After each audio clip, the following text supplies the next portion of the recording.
¿Cuán grave, digamos, es de extrema gravedad este nombramiento por decreto de Lijo y García Mansilla para la Corte? La verdad que es un grave retroceso para la independencia de la Corte Suprema y es un claro avasallamiento de la división de poderes. Una decisión del Poder Ejecutivo de designar a 2 jueces que debía, si estaban de acuerdo, designar el Senado, prácticamente no existen antecedentes en este sentido. Los que han existido recientemente se fueron para atrás y no es algo que debería pasar en nuestro contexto institucional. Bien. No es algo que debiera pasar y, digamos, algo que pasó, eso lo charlábamos antes y ahora lo vamos a profundizar. Estamos con Clara Lucarela, ella es integrante de ASIG, abogada, y bueno, nada, la ASIG viene desde hace tiempo en una campaña para plantear un poco los riesgos de Lijo en particular, ¿no? que es el juez más impugnado por su falta de idoneidad, por sus vínculos políticos y algunas impugnaciones vinculadas a sospecha de corrupción. Y bueno, nada, ahora con este nombramiento por decreto, ¿es inconstitucional? ¿No lo es? Digamos, hay una discusión ahí. Hay muchísimas discusiones, sí. Y se generaron muchísimas discusiones alrededor de, bueno, si el Poder Ejecutivo puede efectivamente designar por decreto a 2 jueces de la Corte. Nuestra postura es que no están dadas las condiciones para llevar adelante este nombramiento porque se llevaron adelante un montón de instancias previas y hoy por hoy pensar que 3 días antes, encima del inicio de las sesiones ordinarias, existe una situación excepcional que permita la designación por decreto es sumamente grave y demuestra un claro avasallamiento en ese sentido del Senado. Lo que hace el presidente, igual que hizo Macri hace ya 5 años, ¿no? El 2016, ¿no? Verano de 2016, si no me equivoco. Cuando había asumido, o sea, ¿no? Había asumido Macri en diciembre de 2015, el verano de 2016, si no me equivoco, nombra a 2 jueces también de la Corte por decreto. Después eso termina resolviéndose en el Senado con un acuerdo y votándose, digamos, no terminan siendo jueces de la Corte en comisión. Justamente exacto. Eso te quería consultar. ¿Qué significa esto? ¿Cuál es la lectura que hace Milei, que hizo en su momento Macri? Entiende que los jueces de la Corte son como empleados, ¿no? Eso es rarísimo. Sí, hay una cláusula constitucional que establece que los cargos que requieran acuerdo del Senado y cuando el Congreso esté en receso, se pueden designar en comisión por el Poder Ejecutivo. En comisiones es por decreto, sin lograr ese acuerdo en el Senado. La particularidad de esta designación es que tiene una duración de 1 año, o sea, no es que tienen la misma estabilidad en el cargo que tienen los jueces designados por procesos reglados y establecidos constitucionalmente, que se pueden quedar en su cargo hasta los 75 años de edad, sino que duran 1 año siempre y cuando y se pueden quedar en ese cargo siempre y cuando el Senado, con los 2/3 de los miembros presentes, es decir, las mayorías que ya están establecidas en la Constitución, confirmen a esos jueces en el cargo. Lo que sucedió con Macri es que finalmente no se avanzó en esa designación y los jueces no ocuparon el cargo finalmente, o sea, no se les tomó juramento y se presentaron los pliegos ante el Senado y se lograron los acuerdos y fueron votados acorde a lo que establece la Constitución Nacional. Claro, la diferencia acá es que los pliegos sí fueron presentados, exacto. No hubo acuerdo, consenso político para nombrarlos y Milei los impone, ¿no? Digamos, esa es una diferencia importante. Exacto. Bueno, además hay algo en el comunicado de Presidencia de la Nación, de la oficina del presidente, que habla de que justamente los presenta o los designa por decreto porque el Senado no le brindó el acuerdo. Bueno, eso es ir en contra de todo tipo de discusión democrática, o sea, si uno no consigue los acuerdos para esa designación, la opción no es avasallar la facultad del Senado, sino por el contrario, proponer otros candidatos o lograr tener esos acuerdos que bueno, durante todos estos meses, recordemos que esto empezó en abril del año pasado, en abril se propusieron esos nombres y hubo un montón de posibilidades, hubo un montón de discusiones sobre la mesa, hubo un montón de posiciones, como contabas, a los 2 candidatos, pero especialmente al candidato Ariel Lijo por distintos motivos. Y bueno, el Poder Ejecutivo debería haber retirado esos pliegos si no consiguió los acuerdos y volver a presentar otras propuestas. No porque haya habido o no haya habido una votación por parte del Senado, eso le da un cheque en blanco al presidente para hacer lo que quiera, digamos. Claro, es como que el presidente diga, bueno, no me votan una ley que presenté, entonces cierro el Congreso porque exacto. No tengo la ley que quiero. Digamos, ¿qué puede llegar a pasar ahora? Porque, digamos, no es que esto está resuelto, digamos, hay varias instancias, la Corte debería tomarle juramento, para eso también deberían darle licencia, suponemos, por lo menos al hijo. Después charlaremos quiénes son Ariel Lijo y García Mansilla, pero ¿cuáles son las posibilidades de los próximos días que puede llegar a pasar? Bueno, en principio es como decís vos, para que sean efectivos, o sea, para que se transformen en jueces de la Corte tiene que haber un acto de juramento no es que, digo, ya están designados, cuando entran en funciones es cuando juran ante la Corte Suprema, que les toma el presidente de la Corte, que es Horacio Rosati en este momento, les toma juramento. En principio hay muchísimas discusiones sobre qué es lo que va a suceder, porque hay, como decías, hay una discusión sobre si Ariel Lijo se debiera tomar licencia o debería renunciar a su cargo como juez en lo criminal y correccional en Comodoro Pi, que está a cargo del juzgado número 4, y bueno, también subroga otros juzgados, pero... Difícil. En principio, desde nuestro punto de vista, es complicado pensar en que se podría tomar licencia, pero es algo que todavía está por definirse. Después hay una cuestión y lo vimos desde que se anunció ayer que finalmente esto iba a suceder. Desde todos los sectores se opusieron a esta designación por decreto o en comisión, digo, es lo mismo. Y creo que hay que mantener ese repudio, esa postura desde la sociedad civil, o sea, desde las organizaciones, desde la oposición, ojalá desde personas que están en el gobierno diciendo, bueno, esto es un avasallamiento al rol del Senado, a la división de poderes, a la independencia judicial, sobre todo, o sea, recordemos, y esto es algo importante para decir, como mencionaba antes, están por un año estos jueces y van a tener, o sea, si finalmente están en el cargo, van a tener que intervenir en causas judiciales. Claro. Y la posibilidad, o sea, y como dependen su estabilidad en el cargo, su finalmente votación depende de lo que suceda en el Senado, son mucho más, son mucho menos independientes, es mucho más fácil como presionarlos para que tomen determinadas decisiones. Claro, por eso en general el cargo de la Corte Suprema, un ministro de la Corte Suprema es casi un cargo de por vida o hasta los 75 años 75, ahora. Exacto. Porque lo que se le intenta dar es total autonomía y estar exentos de cualquier tipo de presión por parte del poder político. Ahora en este caso, para nada. Exacto. Y de hecho, uno pensaría, ¿por qué irían en contra del presidente que los nombró por decreto en comisión? ¿No? Digamos, porque de última, si dependen de un montón de actores, eso es el Senado, ¿no? Un montón de actores políticos, bueno, esa capacidad de presión se difumina, ¿no? Se aliviana, ¿no? Exactamente. Y solo quería mencionar una cuestión más, que seguramente se presenten casos judiciales, o sea, casos ante la justicia, alegando la inconstitucionalidad de esta designación, claro. Y esperar que la justicia tenga un rol ahí a la hora de, por lo menos, frenar y declarar la inconstitucionalidad de este decreto de designación de los dos jueces, por distintos motivos, digamos. Así que, bueno, esas son como el curso de acción de acá en adelante. Pero ahora, mencionas esto y me viene a la cabeza, es un ejemplo. Si la Corte Suprema con estos dos jueces por decreto fallan sobre un tema, después cualquiera puede ir, por ejemplo, y plantear la inconstitucionalidad de ese fallo porque hay dos jueces que están puestos en discusión. ¿Podría ser así? ¿Y quién resolvería en ese caso? La misma Corte Suprema, ¿no? Claro, bueno, eso se empieza a volver como cada vez más complejo y eso te demuestra la gravedad de llevar adelante una designación de estas características, una designación endeble, una designación que implica una falta de independencia de los dos jueces. Entonces, sí, se pueden dar un montón de casos, seguramente se puedan presentar o se lleguen a presentar planteos de esas características, así que bueno, con más razón la gravedad de lo que puede llegar a pasar, si efectivamente esto continúa y no hay una marcha atrás por parte del Ejecutivo. Claro, porque la Corte Suprema, digamos, es la última instancia. Exacto. Digamos, no debiera estar puesta en duda bajo ningún concepto cualquier decisión que tome la Corte Suprema. En algunos momentos de la historia sí estuvo fuertemente puesta en cuestión y cuestionada las decisiones de la Corte.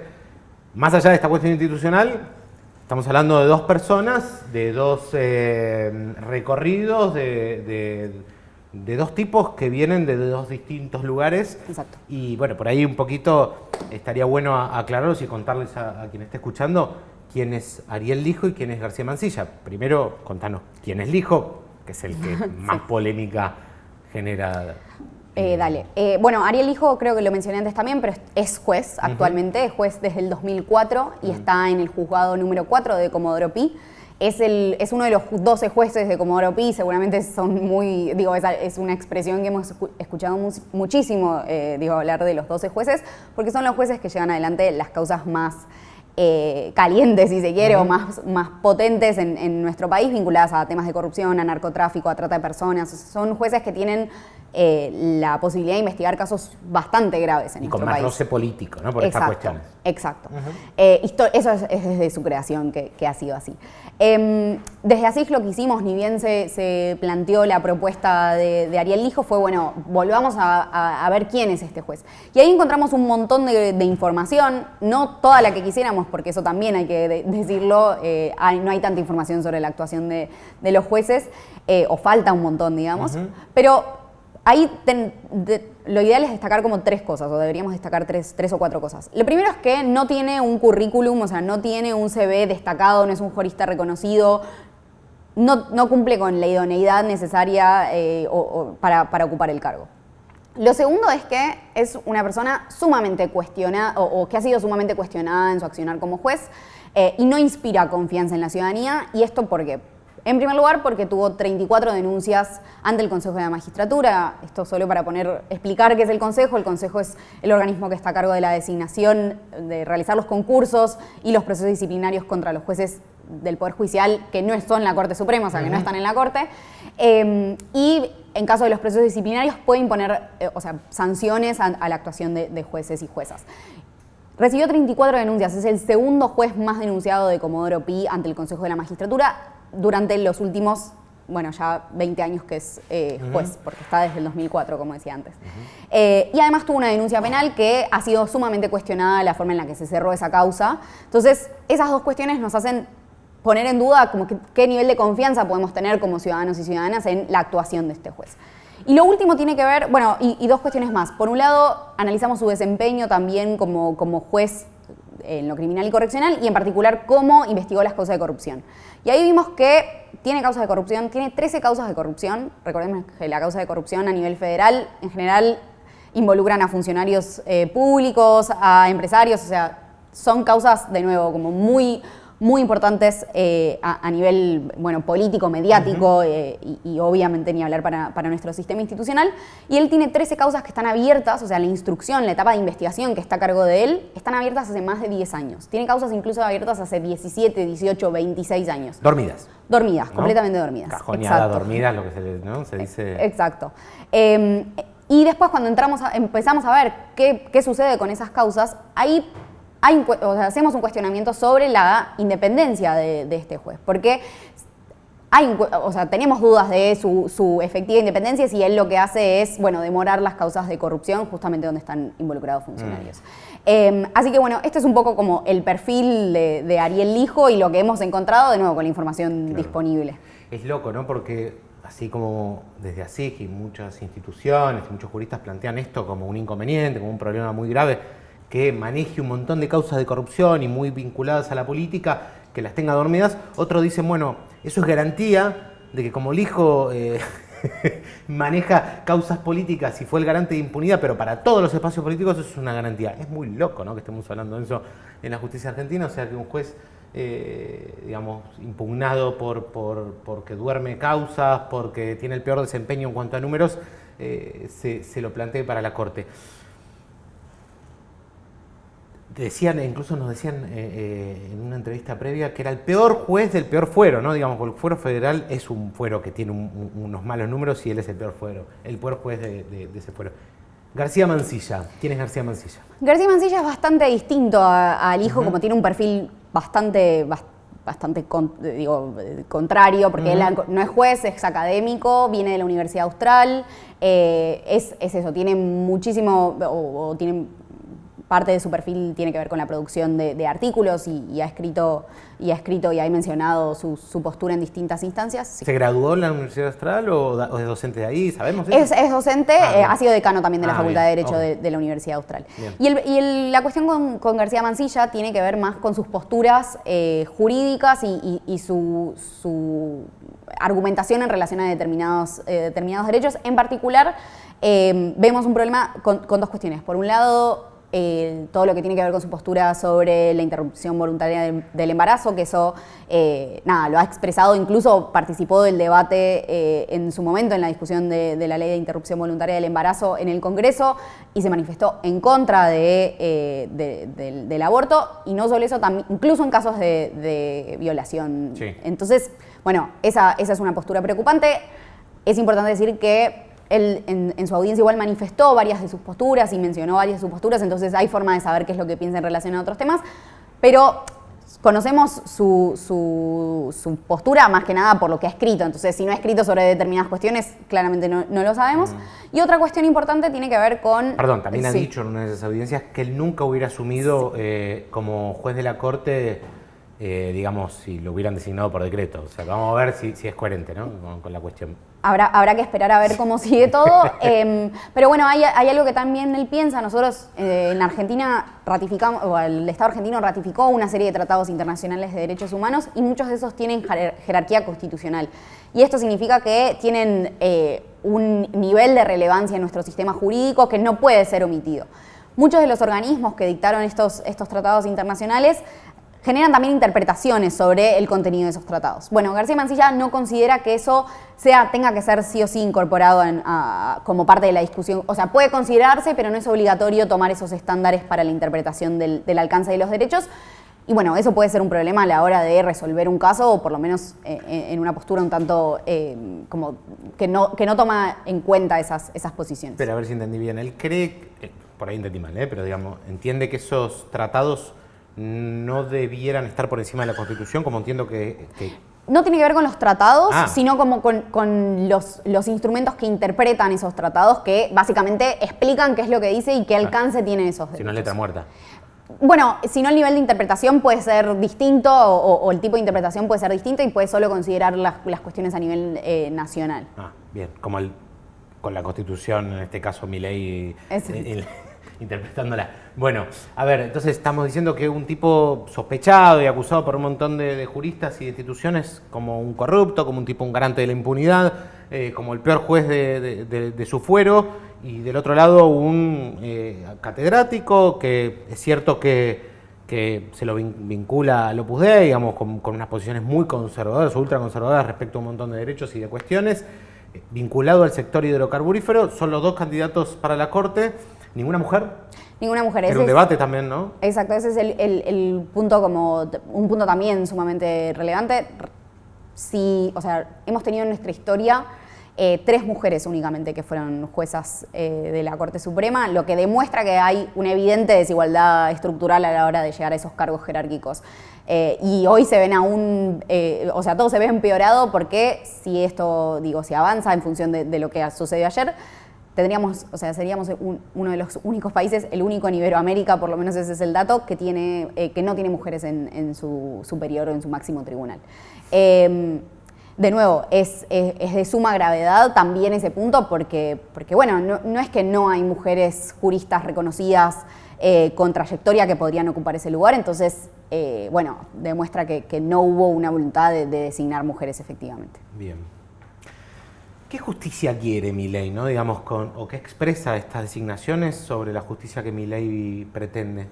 Bueno, ahora, podemos teorizar muchísimo sobre qué es lo que quiere Milei. En principio no sabemos qué quiere. O sea, él ha hablado en otras oportunidades y cuando postuló a estas dos personas, que eran o sobre todo habló de Ariel Lijo como la única persona que podría llevar adelante la reforma de la justicia que él quiere. No sabemos cuál es esa reforma, no sabemos qué es lo que quiere hacer Milei con el Poder Judicial. En principio necesitamos un Poder Judicial abierto, transparente, accesible, diverso, que atienda las necesidades de la ciudadanía y sobre todo que sea independiente del poder y que pueda poner un límite al poder, porque para eso está también la Corte, para eso está el Poder Judicial. Entonces, en principio, si no se cumplen con esos requisitos de idoneidad técnica, de idoneidad moral, independencia, como los requisitos que surgen de nuestra normativa vigente, o sea, no es que son inventados.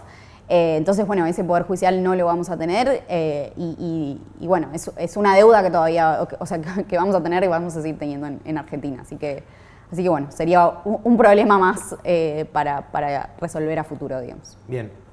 por último, yo sé que a veces es complicado bajarlo, pero digamos, un montón de gente le preocupará esto por la cuestión institucional, por lo que expresa, ¿no? Igual que cuando hablamos de la criptoestafa, digamos, un montón dicen, bueno, no, a mí no me tocó, yo no conozco a nadie que hayan estafado, entonces, bueno, es un problema de privados, ¿no? Que es lo que incluso el presidente decía.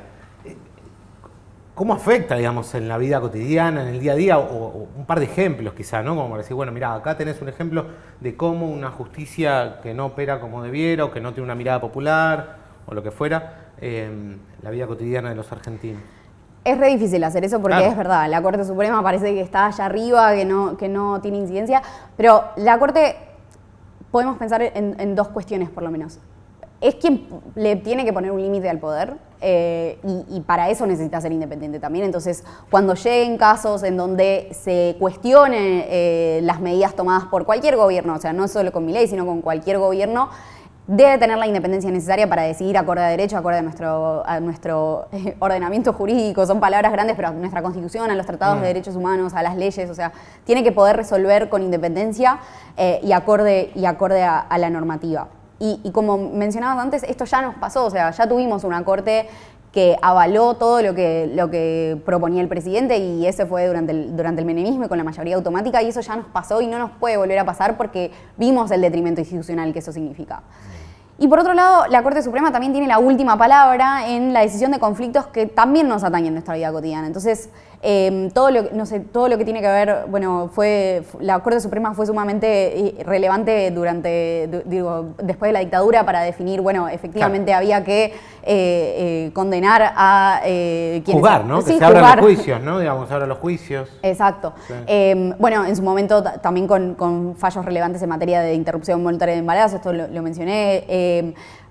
Hay un montón de casos, no sé, cómo tiene que ser la educación, la igualdad de acceso a la educación entre hombres y mujeres, en su momento también definió el acceso a la universidad. Digo, hay un montón de casos que llegan a la Corte, libertad de expresión, digo, me voy acordando de cosas... Claro. Casi todos los derechos, digamos, que todos los días ejercemos y que a veces nos damos cuenta que lo hacemos y a veces no. Exacto. La decisión final sobre cómo se ejercen esos derechos la tiene la Corte Suprema. Entonces, por más de que no veamos un impacto mañana o hoy, hay una cuestión a largo plazo que también es importante decir. Porque, y esto es algo que no se dice mucho y hay que machacarlo un poco más, que es que o sea, si avanza el procedimiento y después son confirmados en su cargo Ariel Lijo y García Mansilla, van a estar 20 años en la Corte Suprema. Desde hoy hasta, porque ellos tienen 50 años los dos, o más o menos, pueden estar hasta los 75. Entonces no es solo la Corte de hoy y la Corte de mañana y pasado, sino la Corte de acá en adelante, por los próximos varios años. Entonces, eso es importante tener en cuenta, sobre todo por la relevancia de la decisión y también pensando en senadores y senadoras que van a tener que hacer algo al respecto, o esperemos que hagan algo al respecto. Bien, y también, digamos, para que esos senadores hagan algo al respecto, invitamos, ¿no?, un poco también a que se movilice la población. Totalmente. Digamos, está bueno no tomar esto como una decisión puramente administrativa, leguleya, que es un poco lo que nos estaba contando a Clara acá, que le agradecemos este tiempo y explicarnos un poco esto que a veces parece de otro universo, pero que es más cercano de lo que parece. Gracias, Clara. Totalmente, totalmente. Sí, ahí las organizaciones de la sociedad civil nos estamos movilizando, va a haber un montón, en los próximos días seguramente salgan un montón de cosas. Sí, no es algo que va a suceder ni que se va a resolver tampoco en los próximos días, va a demorar un poco y eso hace a la calidad de nuestras instituciones y también a la calidad de nuestra democracia, no pensando solo en hoy, sino también en los próximos años. Entonces, es importante que todos y todas nos involucremos también para poder manifestarnos en contra de esta decisión. Muy bien. Muchas gracias por estar. Gracias a usted.